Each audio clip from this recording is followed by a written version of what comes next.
You never expect betrayal from the one person who vowed to be there through sickness and health.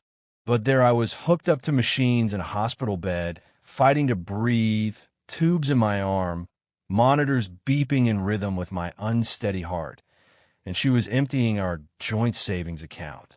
Every dollar I'd worked for, every cent I'd saved, gone. She thought I wouldn't notice. She thought I wouldn't survive. She thought wrong. Because while she was playing checkers, I was playing chess, and she had no idea I was already 3 steps ahead. Let me take you back, because this story, it doesn't begin with the hospital. It begins long before that, long before the oxygen mask, before the foredrip, before the fluorescent lights that buzzed over me while I drifted in and out of consciousness. It begins with love, or at least what I thought was love. Her name was Elena, and when I met her, I was sure, absolutely sure, that I had found the person I would spend the rest of my life with.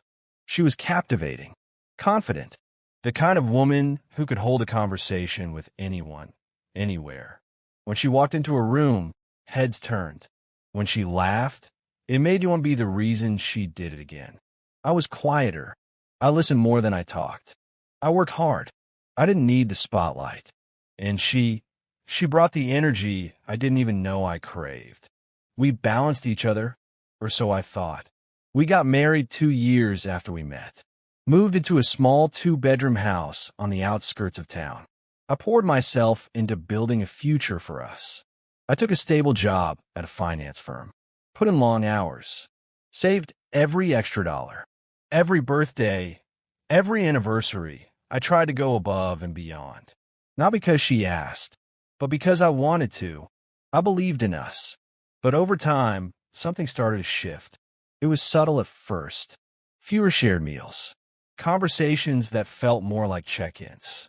Her phone became a constant companion, turned face down on the table. Locked more often than not. Late-night errands that didn't add up.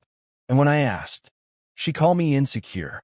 Said I was imagining things. Said I was just stressed from work. So I let it go. I told myself it was just a phase. That all marriages have quiet seasons. That love changes, matures. That it didn't always feel like fireworks. But that didn't mean the fire had gone out. Looking back now, I realize I wasn't blind. I was choosing not to see. Because when you love someone deeply, truly, you build your world around them. And the idea that they might be chiseling cracks into the very foundation, that's terrifying. Then came the sickness. One day I woke up struggling to breathe. Thought it was just a bad flu. But the fever spiked. The coughing wouldn't stop. I collapsed in the hallway. The ambulance came. The EMTs were talking fast. Oxygen, heart rate, blood pressure. I couldn't keep up. At the hospital, they told me it was pneumonia. Severe. I needed to be admitted immediately. I could barely form words, but I managed to say one thing. Call my wife. They did, and she didn't answer. Hours passed. Machines beeped. Nurses came and went. Still no Elena. When she finally showed up, she didn't run to me. Didn't hug me. Didn't cry. She stood at the doorway and said, flatly, "So you're okay?" Not, "I was so worried." Not, "What can I do?" Just that. I tried to tell myself she was just in shock. That people react to fear in strange ways. But something in her eyes, it wasn't worry. It wasn't even indifference. It was calculation. And in that sterile hospital room, for the first time, I started to wonder, really wonder, what she was thinking. Over the next few days, I barely saw her. She said she had work. Said she was keeping things together at home. She took my phone. Said she'd keep it charged. Took my wallet. My keys. Just in case. I didn't argue. I was too weak. But something wasn't right. And deep down, I knew it. That's when Sam showed up. My brother. Always reliable. Always there when I needed him. Even when I didn't know I did. He came by every evening. Brought food. Checked in on the nurses. Made jokes to make me laugh through the coughing fits. And then one night, he came in looking different. Serious. "Hey," he said. You check your bank accounts lately? I blinked. No. Why would I? He pulled out his phone. Show me the screen. And suddenly, I couldn't breathe. Not because of the pneumonia, but because of what I saw. Our savings. Gone. Nearly $87,000. Emptied. Transfer by transfer. Starting the day, I was admitted to an account I didn't recognize. An account under her name. I stared at the screen. My mouth went dry. She's been taking it, he said, quietly, bit by bit. I checked the statements. It's all her. I didn't say anything. I couldn't. Because when the person you trusted most stabs you in the back, it doesn't feel like anger at first. It feels like drowning. I lay back against the pillows, closed my eyes, and let the beeping of the machines guide my thoughts. Elena wasn't visiting less because she was scared. She was visiting less because she was preparing to disappear. And unless I acted fast, she was going to take everything. But what she didn't know was that I had my own secrets. And now, I was going to use them, because she thought I was helpless. But I was just getting started. It wasn't always this way. Before the hospital bed, before the betrayal, before the bank accounts drained dry, there was a life, a routine, a rhythm. Elena and I had a quiet little life in the suburbs. To outsiders, we probably looked normal, predictable, even. We had our morning coffees together, at least in the beginning. We took turns cooking dinner. We spent weekends binge-watching documentaries or arguing over which dog breed we'd adopt someday. We had a history, shared playlists, inside jokes, anniversary traditions. And for a long time, I thought that was enough. I thought that meant we were safe. But it's amazing how routine can disguise distance. It starts small, missed calls, unanswered texts. Then it grows. Late nights at work. Forgotten plans. A growing list of things left unsaid. I was working hard, really hard, pulling long hours at the firm. I justified it. I told myself I was doing it for us, for our future, for that trip to Italy she always talked about, for the home upgrade we kept pushing off. She didn't complain, not at first, but she didn't exactly cheer me on either. Instead, she became detached, not angry, not cold, just distant, like she was quietly retreating into a version of herself I no longer recognized. The Elena I married used to leave handwritten notes in my lunch, used to call me on her breaks just to say she missed me. But somewhere along the way, that version of her disappeared. She started going out more, saying she needed space, that she missed her independence. She started using phrases like, "You don't get it," and "You're not really listening." I tried. I really did. I asked if we should go to therapy. She scoffed, said I was being dramatic, said we were fine, but we weren't. I remember sitting across from her one night at the dinner table, takeout containers between us, the TV humming in the background, and realizing we hadn't actually spoken, not really in days. And when I looked at her, she looked tired, bored, like I wasn't who she'd signed up for anymore. That was the moment I knew something was wrong. But I didn't act on it. Not yet. Instead, I doubled down at work. Tried to fix things by being better. I cooked more. Cleaned more. Took her out to dinner. Tried to make her laugh again. Sometimes it worked. Mostly it didn't. I'd catch her texting late into the night. She'd hide the screen when I walked in. When I asked about it, she'd say it was just friends. That I was being paranoid. That I needed to relax. And maybe I did. But deep down I felt it. That creeping sense of unease. Like a draft coming in through a window you swore was shut tight. So I started to pay attention. Not in a controlling way. Not out of anger. But out of need to know what I was actually living inside. I checked our shared bank accounts more often. Tracked grocery expenses.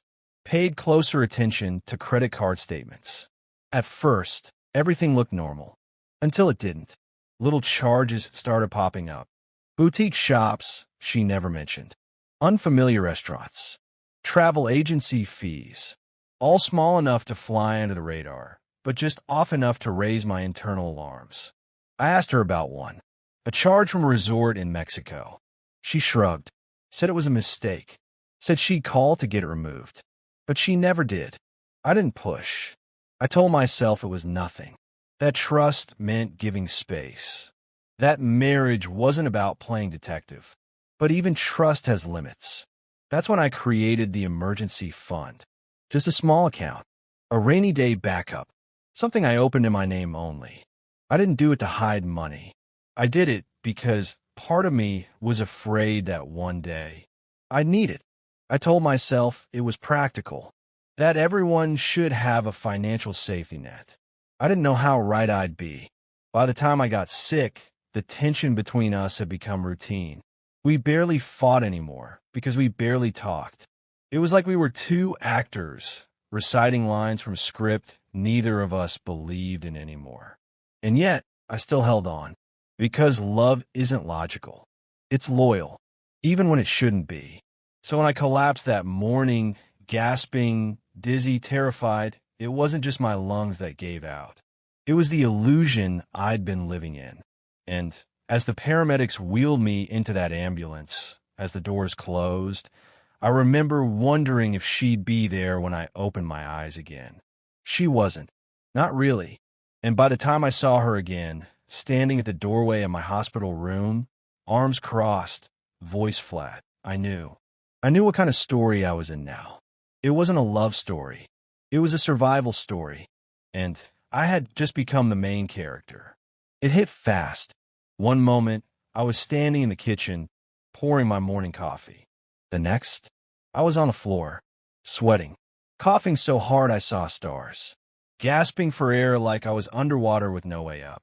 The ride to the ER is a blur. I remember the blinding lights of the ambulance, the panic in the EMT's voice, the tightness in my chest. I remember trying to form words, but only managing sounds. My brain was there, but my body was failing. They admitted me immediately. Severe pneumonia, they said. Lungs full of fluid. Dangerously low oxygen levels. My condition was critical. I needed round-the-clock care. Possibly intubation. I could barely nod my head. Everything moved in fast forward. IVs, chest x-rays, oxygen masks. My clothes were gone, replaced with a paper-thin gown. My phone buzzed somewhere far away. I couldn't reach it. Couldn't move. Could barely think. But I had one thought. One name. Elena. I asked the nurse to call her. She did. No answer. Hours passed. Monitors beeped. My vision blurred. Still nothing. No text. No visit. No missed calls from her. It was like she had vanished. Finally, around 6 hours later, she walked into the room. No panic. No tears. Just that same flat expression I'd come to recognize in recent months. She stood at the foot of the bed and said, "They said you'll be fine, right?" No hug. No kiss. Just detachment. In that moment, I knew something had shifted. No, something had snapped. She wasn't there to support me. She was there to confirm something. I tried to talk, but my voice was barely a whisper. She gave a half-hearted smile and said, "Don't stress yourself. Just rest." She stayed for 20 minutes. Maybe less. And then she was gone. The next day, she didn't show. Or the next. But you know who did? My brother, Sam. He came every evening. Quiet. Solid. No theatrics. He brought me water when the nurses forgot. Charged my tablet. Kept me company. And then, one night, he walked in and said something I'll never forget. "Hey, have you looked at your bank accounts lately?" I frowned. Shook my head. I was hooked up to machines. Barely able to sit up. He pulled out his phone, opened my banking app, and held the screen in front of me. And what I saw nearly made my heart stop. Our joint savings, the one Elena and I had built over years, was empty. Every last cent gone. The balance read $3.42. Sam had printed the transaction history. He handed it to me. It was all there. The withdrawals started the day I was admitted to the hospital.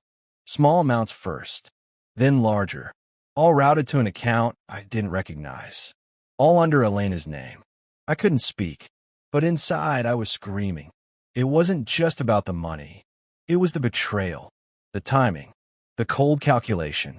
She waited until I was too weak to fight back, too helpless to stop her. Sam sat beside me. I didn't want to say anything until I was sure. I checked everything. This wasn't a mistake, man. I nodded slowly. My head spun, not from the fever, but from the realization. Elena hadn't just distanced herself emotionally. She had been planning an escape, and she was using my hospital stay to make her move. But what she didn't know was that I'd already taken precautions. Weeks before I got sick, I had opened a separate account, an emergency fund, just in case. $15,000. Unlinked, untouched. It wasn't much compared to what we'd lost, but it was something. And there was more. When we renovated the house last summer, I had installed a home security system, complete with motion-activated indoor cameras. Elena knew about them, of course, but she'd forgotten one thing. I had remote access.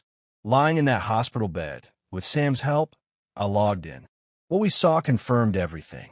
There she was on camera, walking into the house alone, on the phone, packing boxes, opening drawers, moving files.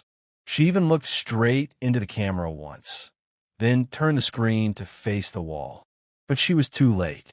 The footage was already stored. She wasn't just siphoning money. She was disappearing, planning to vanish with everything we'd built. And that's when I made my decision. I wasn't going to get angry. I wasn't going to panic. I was going to be smart. Because now, I knew exactly what I was dealing with. And I still had cards to play. It's one thing to feel betrayed. It's another to see it in writing. With Sam's help, I requested full transaction records from the bank. Page after page of digital theft. Little withdrawals at first. $500 here, $800 there. Then came the larger ones, $5,000, $10,000. The transfers were calculated to avoid suspicion. She spread them out over different days, different amounts. Like she thought she was clever. Like she believed she was erasing me one quiet withdrawal at a time. But it wasn't just the numbers that haunted me. It was the precision. She started the day I got admitted. Like she had been waiting, watching, planning. It wasn't panic. It was execution. I lay there in my hospital bed, oxygen tubes in my nose, and I knew what I had to do. This wasn't just a personal betrayal. This was financial fraud. And I had the receipts, literally. But I also knew this wasn't the kind of battle you win with emotion. This was a chess match now, and I was already 3 steps ahead. First, I froze every shared account that still had activity. Not that there was much left. I called the bank, explained the situation, gave them the transaction logs, flagged everything. Then I secured the emergency fund, transferred it into a trust under my name, locked it behind passwords and encryption. The 15 grand wouldn't change the world, but it was mine. Untouched. Safe. I also called a lawyer. Explained everything. He told me to keep collecting evidence. Don't confront her. Not yet. Let her keep showing her hand. So that's what I did. From my hospital bed, I became the investigator of my own life. I went through emails, messages, phone logs. I remembered she had her emails synced to our shared tablet at home, and I still had the cloud login. So I checked, and there it was. Flight confirmations. A one-way ticket to the Cayman Islands. Booked under her maiden name. Emails between her and someone named T. They were planning everything. New accounts. New place to live. New life. Without me. That was the moment I stopped asking why. It didn't matter anymore. The real question was, what's my next move? I called Sam again. Meet me at the house. I told him. I need one more thing. He brought my laptop. The external drive. The one with every financial record from the last 5 years. I spent hours organizing everything. Timeline of transactions. Screenshots. Video clips from the home cameras. Copies of emails and chats. When I was done, I had a file labeled Evidence, Elena, Confidential. But I wasn't done. I needed to know who T was. So I dug deeper, used an old password she once used for everything. And eventually I got in. Social media, hidden messages, burner email accounts, photos. There he was, Tobias, her old friend from college. The one she insisted was just a friend. Turns out, he wasn't just her backup plan. He was her escape route. I sat back in a hospital bed and let it all sink in. She didn't just fall out of love. She plotted a disappearance. She wanted to vanish from my life with my money, my trust, my history. But I was still here, and now I had the full picture. Now, it was time to set the trap. The trap had to be perfect, not loud, not messy, just effective. See, Elena thought she was 10 steps ahead, but in reality, she was walking into a script she didn't know I was writing. The first step? I needed to plant a seed. I created a folder on my home desktop, clearly labeled Retirement Plan, Updated. Inside, I put a fake spreadsheet. It showed a large transfer, $120,000, from a hidden investment account to a new bank. A fake bank, with a fake routing number. The file looked real enough to fool anyone who didn't know better. I knew she'd go looking. She always did, and she still had access to the house. 2 days later, she visited. The security system pinged me the moment she unlocked the front door. Sam and I watched the camera feed from my hospital tablet. She walked straight to my home office, opened the laptop, scrolled through files. She found it. She took photos, called someone, probably Tobias. Her face lit up like she'd hit the jackpot. And that's when I knew she took the bait. Next, I went to my lawyer. We drafted a restraining order. We filed fraud charges quietly. We issued a notice to freeze any assets she tried to open in my name. Every legal duck in a row. Then came the final step. I had to act normal. Once I was released from the hospital, I went home like nothing had changed. She was waiting in the driveway, leaning against her car, arms crossed, trying to look concerned. "Glad you're okay," she said. I was really worried. I smiled politely. "Thanks." We walked inside together. The tension was thick. She asked if I needed anything. I said no. Then, I handed her an envelope. She looked confused. "What's this?" she asked. "Your early retirement package," I said. Inside were printed screenshots of her transactions, her flight confirmation, photos of her and Tobias, a copy of the legal complaint filed under her name. Fraud, theft, intent to abandon a spouse during a medical emergency. She went pale. "You can't be serious," she whispered. I tilted my head. "You thought I wouldn't notice 87 grand missing?" She opened her mouth to protest, but I cut her off. "Don't bother. The house is mine. The lawyer's been notified. And as of this morning, you're not allowed within 50 feet of me. You should check your email." She backed toward the door. "Where am I supposed to go?" she asked. I shrugged. "Maybe Tobias has a couch." She left. And just like that, the woman who tried to erase me vanished instead. I stood in the doorway for a long time after she drove off. Not angry, not sad, just still. Because closure doesn't always come with a bang. Sometimes it arrives in quiet triumph. And that day, I didn't just take my life back. I reclaimed my future, on my own terms, and she never saw it coming. The days that followed were surreal. I was free, not just from the hospital, not just from Elena, but from the constant weight I hadn't even realized I was carrying. The emotional burden of a marriage built on secrets. The fog of self-doubt and misplaced loyalty. All of it gone. And in its place, clarity. But clarity doesn't mean instant healing. Recovery, true recovery, takes time. Physically, I was still weak. I was on medication. I still woke up in the middle of the night with a dry cough or a cold sweat. But for the first time in years, I had something that made me feel alive. Purpose. I had something to build.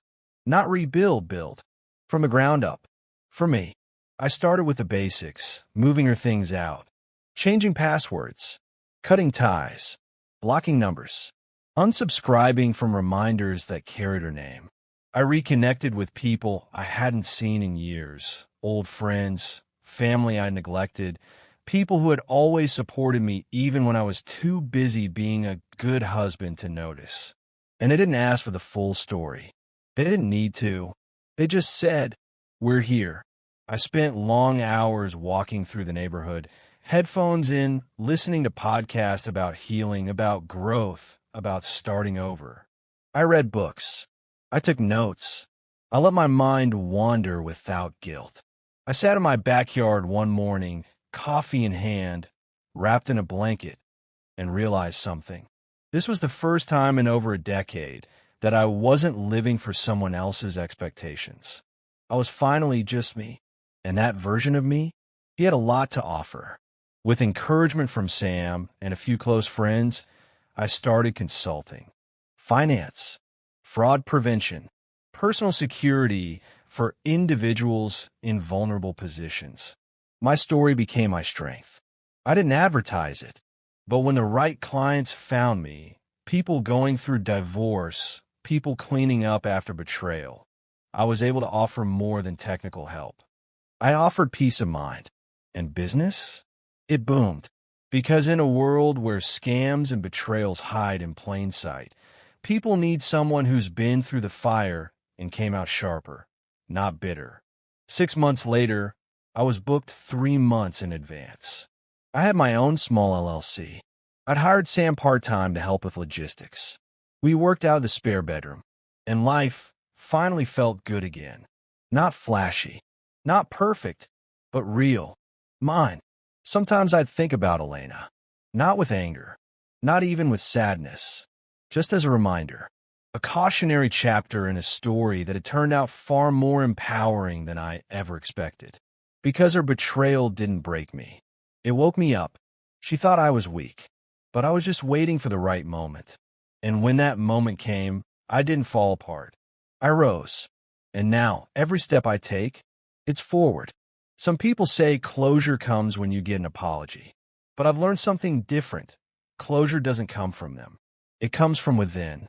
From the moment you stop needing them to understand. To explain. To fix it. What Elena did to me could have broken me. And for a while it nearly did. But in the end, it built me. Reshaped me.